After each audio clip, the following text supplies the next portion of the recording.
Greetings! In this video we are going to look at the Prelude in A minor found on page 53 of the Christopher Parkening Classical Guitar Method Vol.1.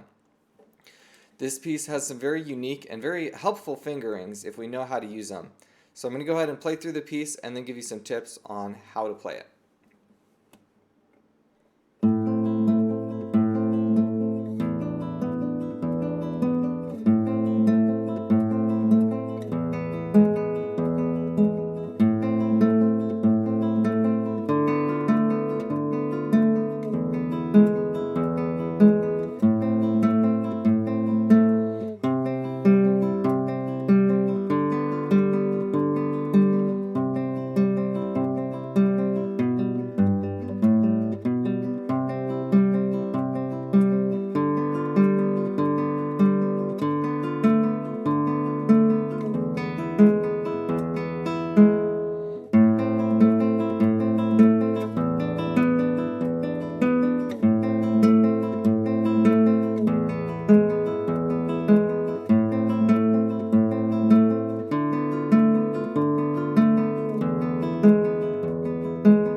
First off, let's look at technique, and then after that I will give you some tips on how to make it a little expressive.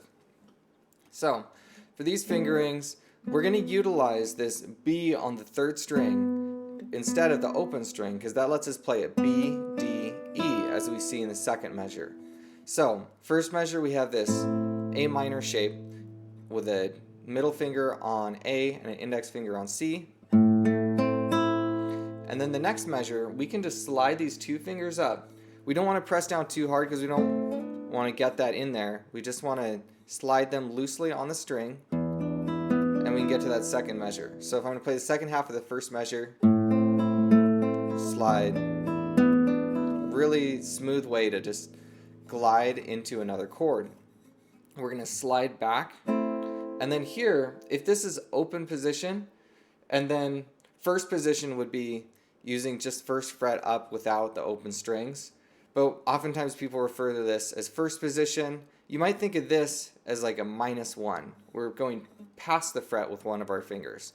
So we're just, instead of using my index finger to grab this G sharp, he suggests using our middle finger, to grab this G sharp. So what we have in the first line is a really guitaristic fingering. Very helpful, adds a lot of stability because we can just keep one finger down the whole time, our middle finger.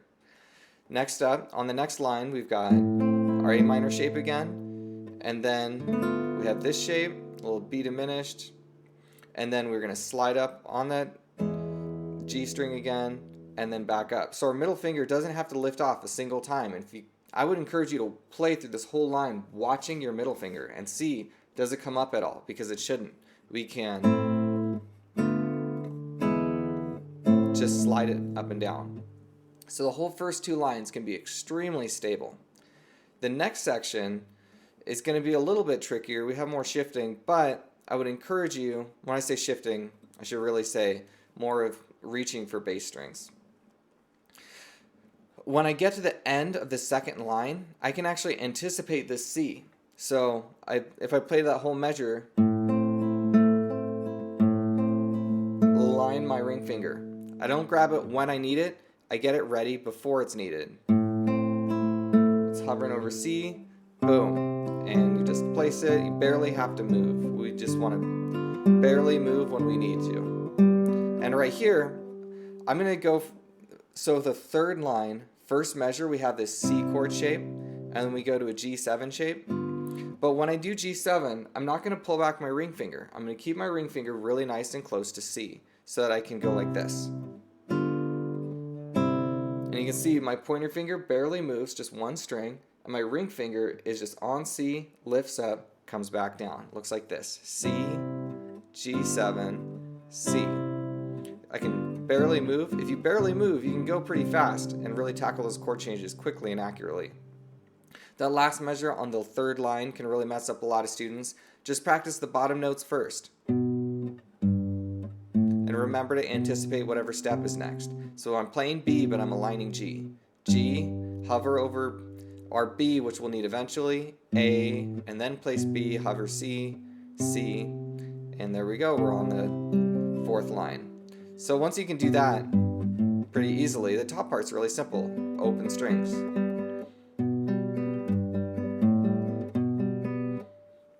And the final line, back to our C chord, G7 chord, here we have our B diminished, and then an E, which is going to lead back into the first section. And remember that last note is still the G sharp, that accidental, the sharp on the second beat is going to last all the way through the rest of the measure until the bar line.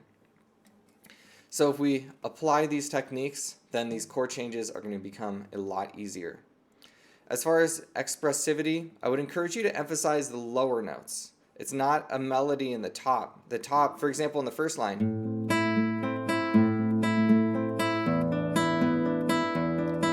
it's kind of a boring piece of music. We have this.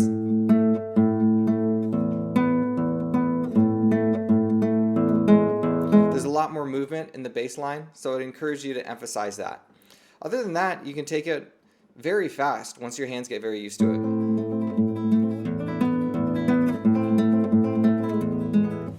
So if you want to take it fast, you can. Just start light and then build power over time. And another thing you can do is move up to where the strings are more tight. When a cable is suspended on 2 points, it's tightest at the ends and the most slack in the middle. And that's why you get a tone difference between here and here. Here it just sounds like a tighter cable being plucked versus a very loose cable being plucked. That's the reason for it, is because there's less tension here and more tension near the bridge. So the string is going to move less far because there's more tension on it near the bridge. So when you really need to play fast, it helps with accuracy to not have the strings moving as far. If you're trying to do that up here, it can just lead to a lot more bumping your nails on the strings, and it takes a little bit different technique. So I would encourage you to apply these things and be okay with speeding up and slowing down a little bit. When the rhythm is this repetitive, it's really appropriate to add some sort of a contour, especially at the beginnings and ends of phrases. If it's a complex rhythm, a lot of changes happening, then messing with the rhythm will make it foggy and unclear what's actually happening musically. But here it's really obvious what's happening musically, so it's okay to push those time boundaries a little bit more, in my opinion. I hope that this was helpful for you. Thank you very much for watching. If you find this helpful, then I encourage you to like and subscribe. It'll help others to find it as well. Thank you, and God bless.